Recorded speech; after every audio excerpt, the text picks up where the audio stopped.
جنگل کا بادشاہ سامنے آ جاتا ہے، ہاں شیر سامنے آ جاتا ہے۔ حضرت سفینہ رضی اللہ تعالی عنہ فرماتے ہیں وہ حملہ کرنا ہی چاہتا ہے، اسے دیکھ کر حضرت سفینہ رضی اللہ تعالی عنہ فرماتے ہیں اے جنگل کے بادشاہ، اے خونخوار درندے، تیرا زور مجھ پر چل نہیں سکتا۔ میں کون ہوں؟ میں وہ انسان ہوں جس کو نبی صلی اللہ علیہ وسلم کی غلامی نصیب ہوئی ہے، پیارے نبی صلی اللہ علیہ وسلم کی صحبت مجھے نصیب ہوئی ہے، تیرا زور مجھ پر چل نہیں سکتا۔ بھائیو، وہ شیر جس کے بارے میں ہم نے سنا ہے وہ چیرتا ہے، وہ پھاڑتا ہے، وہ دھاڑتا ہے، وہ انسان کا خاتمہ کر دیتا ہے، لیکن صحابی کے کلمہ سن کر دم ہلاتے ہوئے صحابی کے قدموں میں آ کر رک جاتا ہے، اور اتنا ہی نہیں بلکہ قافلے تک آپ کی رہنمائی فرما کر آ جاتا ہے۔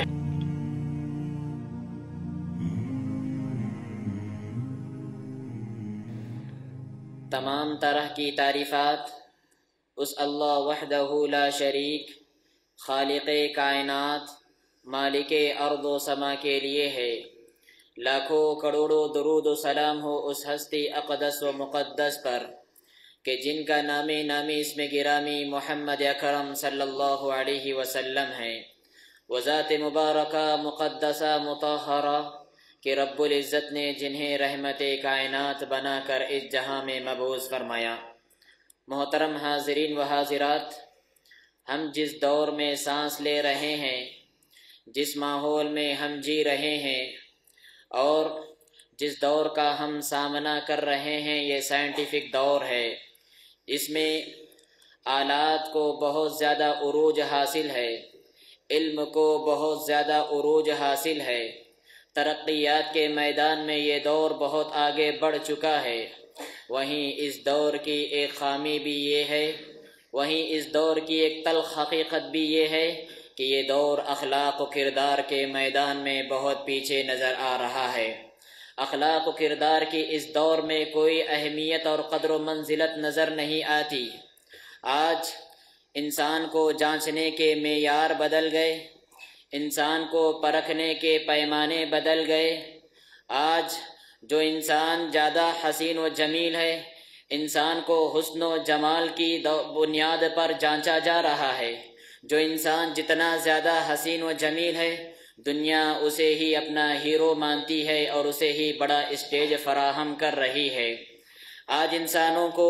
حسب و نسب کی بنیاد پر جانچا جا رہا ہے، اور جس کا زیادہ اونچا حسب و نسب ہوگا، دنیا اونچے ہی اسے بڑا مقام عطا کر رہی ہے۔ آج انسانوں کو جانچا جا رہا ہے دھن دولت کی بنیاد پر۔ جو انسان جتنا زیادہ مالدار ہے، وہ دنیا کے نزدیک اتنا ہی عزیز ہے۔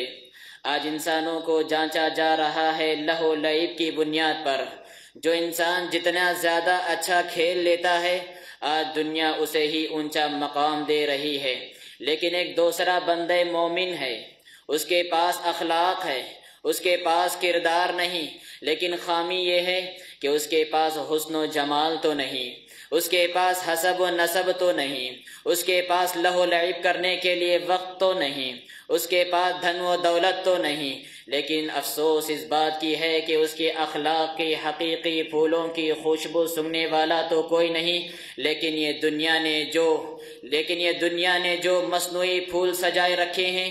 جو بناوٹی پھول سجائے رکھے ہیں، پوری دنیا ان کی پرستش اور پوجا میں لگی ہوئی ہے۔ ایسے ماحول میں، ایسے دور میں، ایسے پرفتن اور پرآشوب دور میں صحابہ کرام اور صحابیات کرام کا تذکرہ میں آپ کے سامنے چھیڑنے جا رہا ہوں، اور میرا پیغام یہی ہے کہ اس دنیا میں جینے والا ہر مرد صحابہ کرام کی سیرت کو آئینہ بنائے گا اور ان کی آئینے میں اپنی زندگی سنوارنے کی کوشش کرے گا۔ ہر اس دنیا میں جینے والی عورت صحابیات کرام کو آئینہ بنائے گی اور اپنی زندگی کے زلف ان کے آئینے میں سنوارے گی۔ آج کا یہی پیغام ہے۔ محترم بھائیوں، قبل اس کے کہ میں اپنی بات کو آگے بڑھاؤں، آپ کے علم میں یہ بات لانا چاہتا ہوں کہ آخر صحابی کہتے کسے ہیں۔ ابن حجر رحمۃ اللہ علیہ نے فتح الباری میں صحابی کی تعریف بیان کرتے ہوئے کچھ یوں فرماتے ہیں: من لقی النبی صلی اللہ علیہ وسلم مؤمنا بہ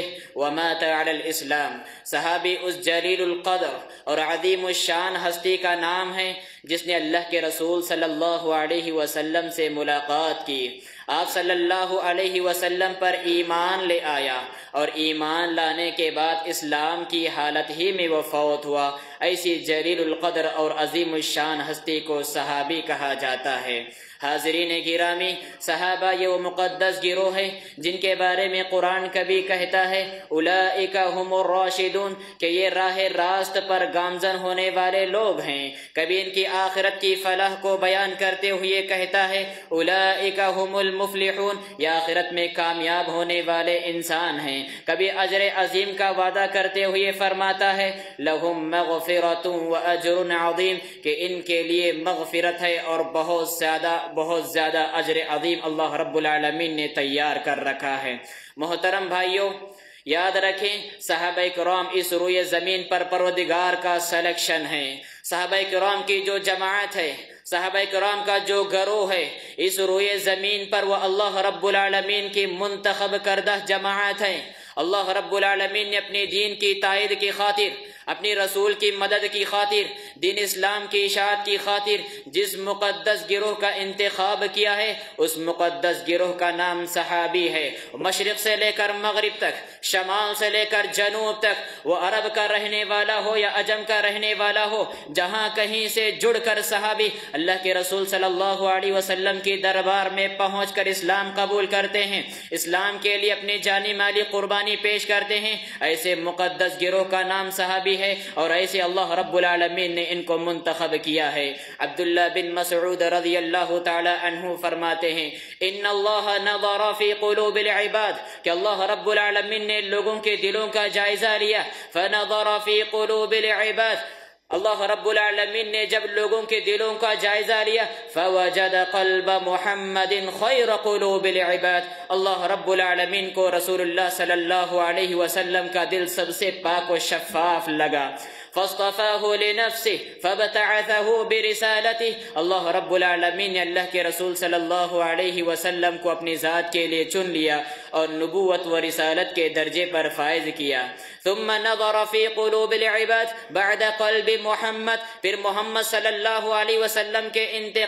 انتخاب کے بعد اللہ رب العالمین نے پھر لوگوں کے دلوں کا جائزہ لیا، فوجد قلوب اصحابہ خیر قلوب العباد، اللہ رب العالمین نے پھر لوگوں کے دلوں کا جائزہ لیا تو پیارے نبی صلی اللہ علیہ وسلم کے پیارے صحابیوں کا دل اللہ رب العالمین کو بہت زیادہ صاف و شفاف معلوم ہوا۔ فجعلهم وزراء نبی، اور اللہ رب العالمین نے ان لوگوں کو نبی کا وزیر بنایا، نبی کا مشیر بنایا، نبی کا مؤید بنایا، نبی کا مددگار بنایا۔ بھائیو، بات کیا کہنا چاہتا ہوں؟ بات یہ کہنا چاہتا ہوں صحابہ کرام کی جماعت جو جماعت تھی وہ ایسا نہیں کہ انسانیت کا جو سلسلہ چلتے آ رہا ہو اور صحابہ کرام ان میں سے پیدا ہو کر اللہ کے رسول کے ساتھ جڑ گئے ہوں، مسئلہ ایسا نہیں ہے، بلکہ اللہ رب العالمین کی منتخب جماعت ہے۔ جس طرح انبیاء علیہ السلام کو اس انسانیت کی بھیڑ میں سے اللہ رب العالمین منتخب فرماتا ہے، اسی طرح اس دین اسلام کی خاطر نبی صلی اللہ علیہ وسلم کے دستے بازو بننے کی خاطر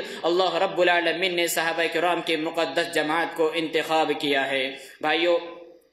اللہ رب العالمین نے صحابہ کرام کے عظمتوں کے جو نشان بیان کیے ہیں، اس کا مجھے اور آپ کو احساس جب ہوگا، میں اور آپ جب قرآن مجید پر گہری نگاہ ڈالیں، آپ اللہ رب العالمین کے بیان کردہ آیتوں پر جب گہری نگاہ ڈالیں گے تو واللہ آپ اللہ رب العالمین کی آیتوں کو پڑھ کر دنگ رہ جائیں گے، کیسے کیسے عظمتوں کے نشان پروردگار نے بیان کیے۔ بھائیو، یہ بات بھی یاد رکھ لیں، وہ پروردگار ہے، وہ بے نیاز ہے، وہ اسے کسی کی حاجت اور ضرورت نہیں۔ صحابہ اپنی تمام تر عظمتوں کے باوجود، اپنے تمام تر فضیلتوں کے باوجود اللہ رب العالمین پر کوئی ایسا حق نہیں رکھتے کہ اللہ رب العالمین آسمان سے ان کی تعریف میں آیتیں نازل کریں، لیکن وہاں پر یہ بھی بات یاد رکھ لیں اللہ رب العالمین قدردان ہیں، اور ان لوگوں نے جو قابل قدر کارنامے انجام دیے اللہ رب العالمین نے ان کی قدردانی کی۔ اس میں جہاں اس بات کا ثبوت ہے کہ اللہ رب العالمین مہربان قدردان ہے، وہیں اس بات کا بھی ثبوت ملتا ہے کہ صحابہ کرام واقعی اس قابل تھے کہ آسمان سے ان کے بارے میں قرآن مجید اللہ رب العالمین نازل کرے۔ اللہ رب العالمین نے فرمایا وَالسَّابِقُونَ الْأَوَّلُونَ الأولون من المهاجرين والأنصار والذين اتبعوهم بإحسان، مہاجرین اور انصار میں سے وہ اولین لوگ جو ایمان اور ہجرت میں سبقت کر گئے، والذین اتبعوهم بإحسان، اور حسن سلوک کے ساتھ، اخلاص کے ساتھ، للہیت کے ساتھ ان کے بعد آنے والوں نے جو ان کی پیروی کی، رضی اللہ عنہم ورضوا عنہ، اللہ رب العالمین ایسے لوگوں سے راضی اور یہ اللہ رب العالمین سے راضی، وأعد لهم جنات تجری تحتها الانہار خالدین فیہا ابدا ذلک الفوز العظیم، اللہ رب العالمین نے ان کے لیے جنت کے ایسی نہریں تیار کر رکھی ہیں جو جنت کے نیچے بہتی ہیں، ذلک الفوز العظیم، اس میں ہمیشہ ہمیشہ رہیں گے اور یہی سب سے بڑی کامیابی ہے۔ بھائیو، آیت میں غور کرنے کا مقام ہے، غور کرنے کا مقام ہے۔ اللہ رب العالمین نے اپنی مقدس جماعت کو، صحابہ کرام کو رضی اللہ عنہم ورضوا عنہ کی جو سرٹیفکیٹ دی وہ یوں ہی نہیں دی، وہ یوں ہی نہیں دی۔ آپ جو کسی تنظیم سے جڑے ہوئے ہوں یا کسی کالج سے جڑے ہوئے ہوں یا کسی مدرسے سے جڑے ہوئے ہوں یا اسکول سے جڑے ہوئے ہوں، آپ کو اگر سرٹیفکیٹ ہاتھ میں ملنا ہے، آپ کو اگر کوئی سند فضیلت حاصل کرنا ہے تو سب سے پہلے آپ کی جانچ کی جاتی ہے، سب سے پہلے آپ کا ایگزام لیا جاتا ہے، آپ کا انٹرویو لیا جاتا ہے، امتحان کے بعد آپ کے ہاتھ میں سرٹیفکیٹ دی جاتی ہے۔ اللہ رب العالمین کا قانون ازل سے یہی ہے، اولئک الذین امتحن اللہ قلوبہم للتقوی، اللہ رب العالمین نے ان کے دلوں کا امتحان لیا تقوی کے لیے، تب جا کے اللہ رب العالمین نے رضی اللہ عنہم ورضوا عنہ کی سرٹیفکیٹ انہیں دی۔ بھائیو، تاریخ انسانیت میں انبیاء علیہم السلام کے بعد تاریخ انسانیت میں کوئی ایسی ہستی آپ کو نہیں ملے گی کہ جن کے جیتے جی اللہ رب العالمین نے اپنی رضامندی کا اعلان کیا ہو، جن کے جیتے جی جو بھی زندہ ہیں، اپنی منزل اپنی قبر تک ابھی پہنچے نہیں، جن کا وجود ابھی اس دھرتی پر ہے، اللہ رب العالمین نے اپنی رضامندی کا اعلان ان کی موجودگی میں کیا ہو، ایسی کوئی تاریخ انسانیت میں آپ کو کوئی ایسی ہستیاں نظر نہیں آئیں گی۔ لیکن قربان جائیے صحابہ کرام کی اس مقدس جماعت پر جو بھی زندہ ہے، جو بھی منزل مقصود تک پہنچی نہیں، اللہ رب العالمین نے کامیابی کا پروانہ سنایا، رضی اللہ عنہم ورضوا عنہ، اللہ رب العالمین ایسے صحابہ سے خوش اور یہ صحابہ اللہ رب العالمین سے خوش۔ محترم بھائیوں، اور آگے بڑھتے ہیں، قرآن مجید کی جو دوسری آیت میں نے آپ کے سامنے تلاوت کی اس میں اللہ رب العالمین کہتا ہے محمد الرسول اللہ، محمد صلی اللہ علیہ وسلم اللہ کے رسول ہیں، والذین معه اشداء علی الکفار رحماء بینہم، اور جو ان کے ساتھ ہیں، جو پیارے نبی صلی اللہ علیہ وسلم کے ساتھ ہیں، وہ کافروں پر گرم ہیں اور آپس میں نرم ہیں۔ قربان جائیے قرآن مجید کی اس تعبیر پر، والذین معه، اور جو ان کے ساتھ ہیں،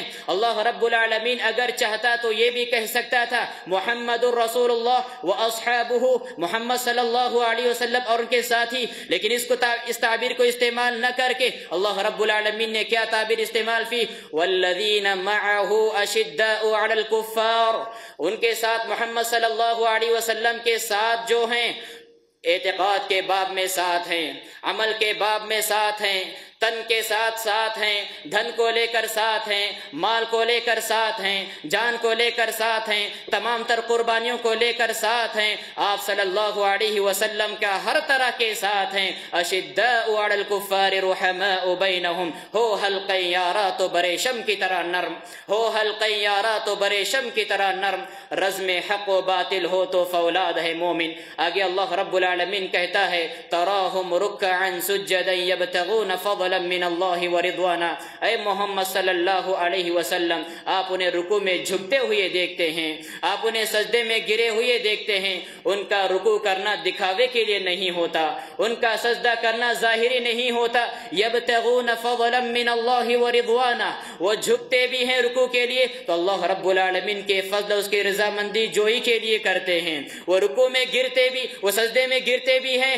تو اللہ رب العالمین کے فضل کے متلاشی ہوتے ہیں اور اللہ رب العالمین کی رضا جوئی حاصل کرنے کے لیے ہوتے ہیں۔ ذالک مثلہم فی التوراۃ ومثلہم فی الانجیل سیماہم فی وجوہہم من اثر السجود، ان کی نشانیاں ان کی پیشانیوں پر ان کے سجدوں کے نشان نمایاں ہیں، عبادت کی اللہ رب العالمین نے ان کے چہروں پر مہر لگا دی۔ ذالک مثلہم فی التوراۃ ومثلہم فی الانجیل، ان کی مثال تورات میں ہے، ان کی مثال انجیل میں ہے۔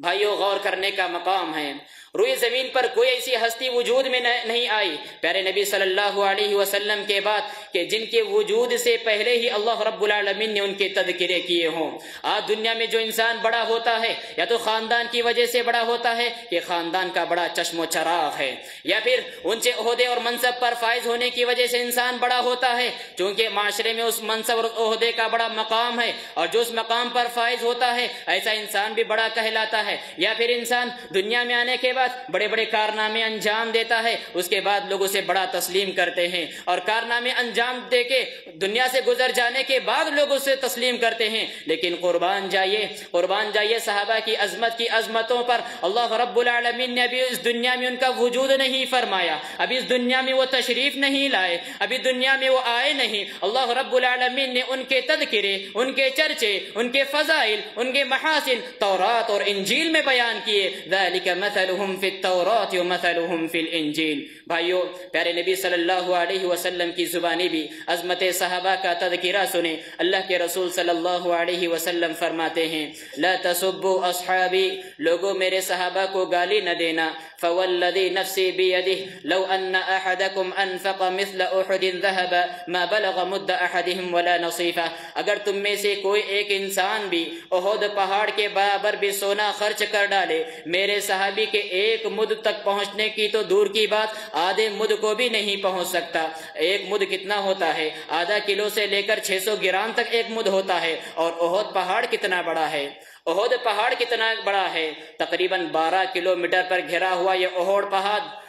12 کلومیٹر پر گھرا ہوا، 12 کلومیٹر پر محیط یہ احد پہاڑ، اتنا بھی اگر انسان سونا خرچ کر ڈالتا ہے، صحابی کے آدھا کلو یا آدھا کلو سے کم پر بھی صدقہ خیرات کر کے آئے تو اتنے اجر و ثواب کو بھی نہیں پہنچ سکتا۔ اگر ابن حزم رحمۃ اللہ علیہ کے زبان میں کہنا چاہوں تو یوں کہہ سکتا ہوں، ابن حزم رحمۃ اللہ علیہ نے فرمایا، لو عمر احدنا الدہر کلہ لو عمر احدنا الدہر کلہ فی طاعات متصلہ ما زاغ عن النبی صلی اللہ علیہ وسلم ما زاغ عن النبی صلی اللہ علیہ وسلم ساعتا واحدہ فما فوقها۔ ابن حزم رحمت اللہ علیہ فرماتے ہیں، اگر پورے زمانے کی زندگی ہمیں دستیاب ہو جائے، قیامت کی صبح تک اگر ہمیں زندگی مل جائے اور ہماری پوری کی پوری زندگی رب کی بندگی کے نام ہو جائے، ما زاغ عن رجل صحب النبی صلی اللہ علیہ وسلم، ایک صحابی کے ایک گھڑی کے ایک عمل کے برابری کو بھی ہم نہیں پہنچ سکتے۔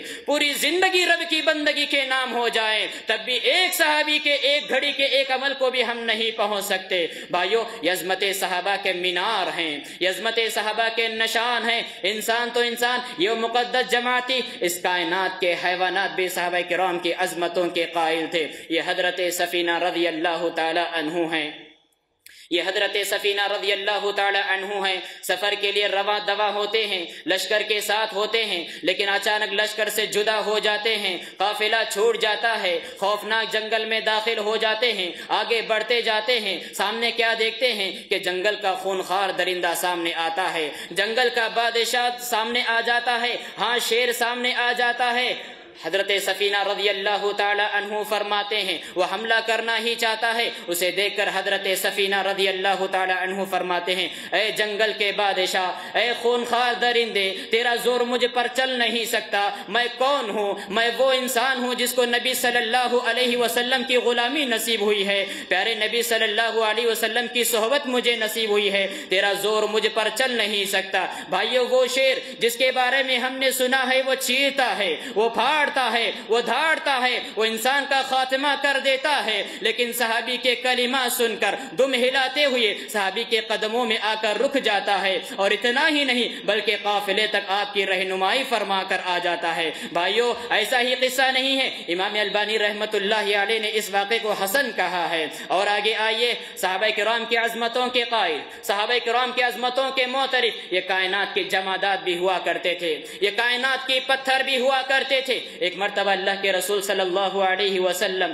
احد پہاڑ کے اوپر چڑھتے ہیں. آپ صلی اللہ علیہ وسلم کے ساتھ ابو بکر صدیق رضی اللہ عنہ بھی ہوتے ہیں, عمر خطاب رضی اللہ تعالی عنہ بھی ہوتے ہیں, اور عثمان غنی رضی اللہ تعالی عنہ بھی ہوتے ہیں. اللہ کے رسول صلی اللہ علیہ وسلم اپنے رفقا کے ساتھ جیسا ہی احد پہاڑ کے اوپر چڑھتے ہیں, احد پہاڑ کے ماتھے پر قدم جماتے ہیں, احد پہاڑ جھومنے لگتا ہے, حرکت میں آ جاتا ہے. اللہ کے رسول صلی اللہ علیہ وسلم اپنے قدم سے احد پہاڑ کو دھکا دیتے ہیں, اپنے قدم سے مارتے ہیں اور کہتے ہیں اثبت احد فانما علیک نبی وصدیق وشہیدان. اے احد پہاڑ خاموش رہ, اے احد پہاڑ خاموش رہ, ہلنا. آج کے دن تیرے اوپر ایک نبی ہیں, ایک صدیق ہیں اور 2 شہید ہیں, جو عمر بن خطاب رضی اللہ تعالی عنہ اور عثمان بن عفان رضی اللہ تعالی عنہ, جو آگے چل کر شہادت کے درجے پر فائز ہوئے. بھائیو, احد پہاڑ کا یہ ہلنا, احد پہاڑ کا یہ حرکت کرنا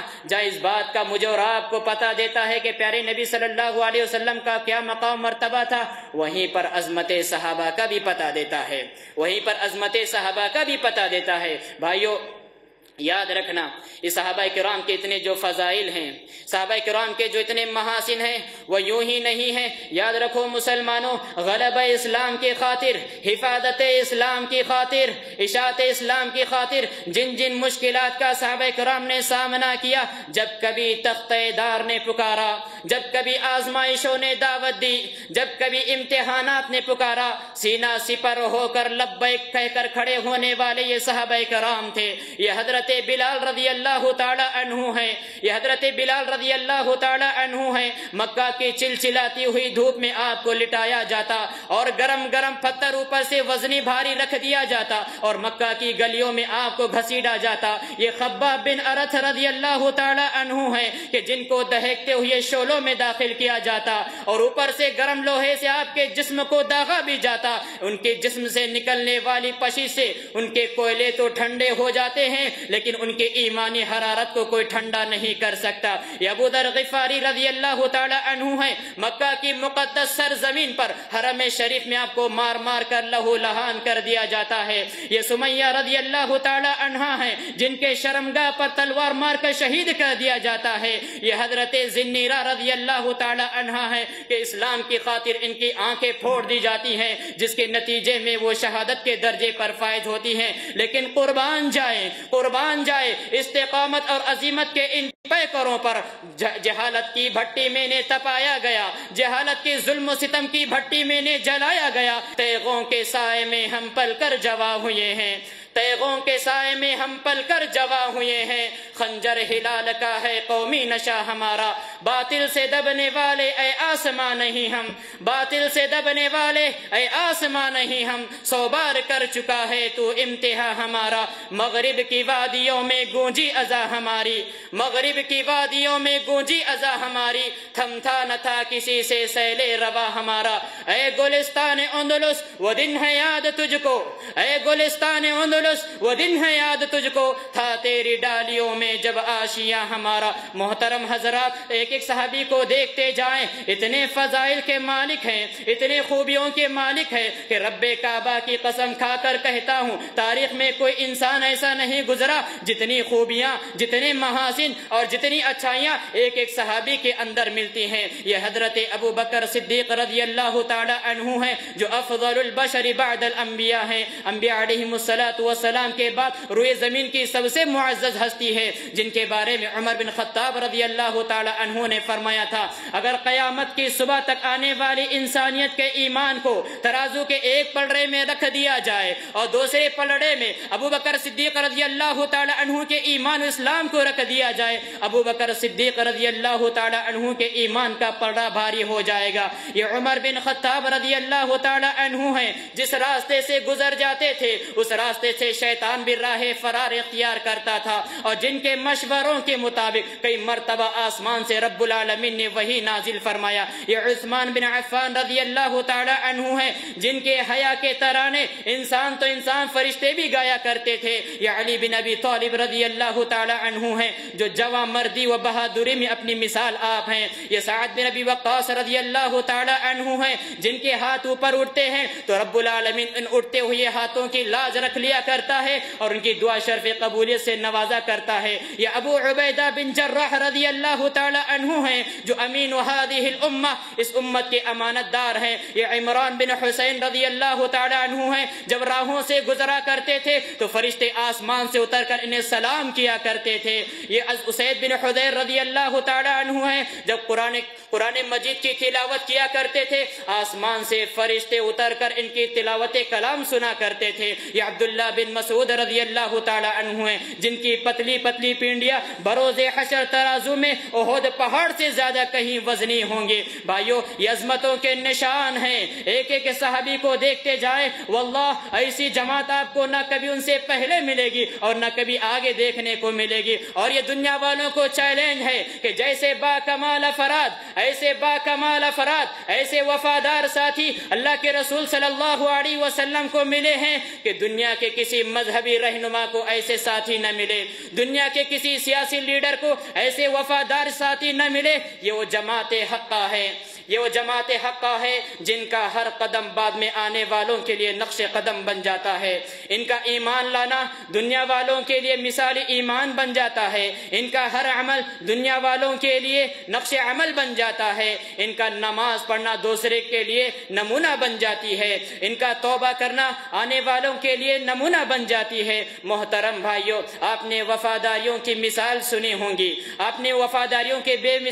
بے شمار مثالیں دیکھی ہوں گی، لیکن کیا آپ نے ایسی مثال بھی دیکھی ہے وفاداری، جانثاری، قربانی کی؟ آپ نے کیا ایسی مثال بھی دیکھی ہے کہ جس کی شہادت اپنوں سے پہلے غیروں نے دی؟ اللہ کے رسول صلی اللہ علیہ وسلم، صلح حدیبیہ کا موقع ہے، آپ صلی اللہ علیہ وسلم کے ساتھ صحابہ کا جو معاملہ ہوتا ہے، عروہ بن مسعود ثقفی مکہ المکرمہ سے لے کر کفار کی طرف سے اللہ کے رسول کے پاس آتا ہے اور اللہ کے رسول کے ساتھ صحابہ کرام کا معاملہ دیکھتا ہے، اور پھر واپس کفار کے پاس جاتا ہے اور اعلان کر کے کہتا ہے، اے قریش کے لوگوں، اے مکہ کے کافروں، کان کھول کر سن لو، اللہ کی قسم کھا کر کہتا ہوں میں دنیا کے بڑے بڑے بادشاہوں کے پاس جا چکا، اللہ کی قسم جیسے محمد کے ساتھی محمد کی تعظیم کرتے ہیں ویسی اتنی تعظیم کسی اور کی کرتے ہوئے میں نے نہیں دیکھا۔ اللہ کی قسم اگر یہ محمد کا تھوکتے بھی ہیں تو کسی نہ کسی کے ہاتھ میں گر جاتا ہے اور اسے لے کر اپنے چہرے اور اپنے جسم پر مل لیا کرتا ہے۔ محمد اگر کسی بات کا حکم کرتے ہیں اس کی بجا آوری کے لیے دوڑ پڑتے ہیں، اور وضو کرتے ہیں تو وضو کے پانی کو حاصل کرنے کے لیے صحابہ لڑ پڑتے ہیں۔ محترم بھائیوں، آپ نے صبر کی دسیوں مثالیں دیکھی ہوں گی، صبر کے دسیوں نمونے دیکھے ہوں گے۔ کیا آپ کو تاریخ میں ام سلیم رضی اللہ تعالی عنہا کی طرح کوئی ماں نظر آتی ہے جو صبر کرنے والی ہو؟ ام سلیم رضی اللہ تعالی عنہ کی ماں دکھا سکتے ہو؟ ایسی تاریخ میں کوئی ماں دکھا سکتے ہو جو ان کی طرح صبر کرنے والی ہو؟ گھر میں بچے کی لاش پڑی ہوئی ہے،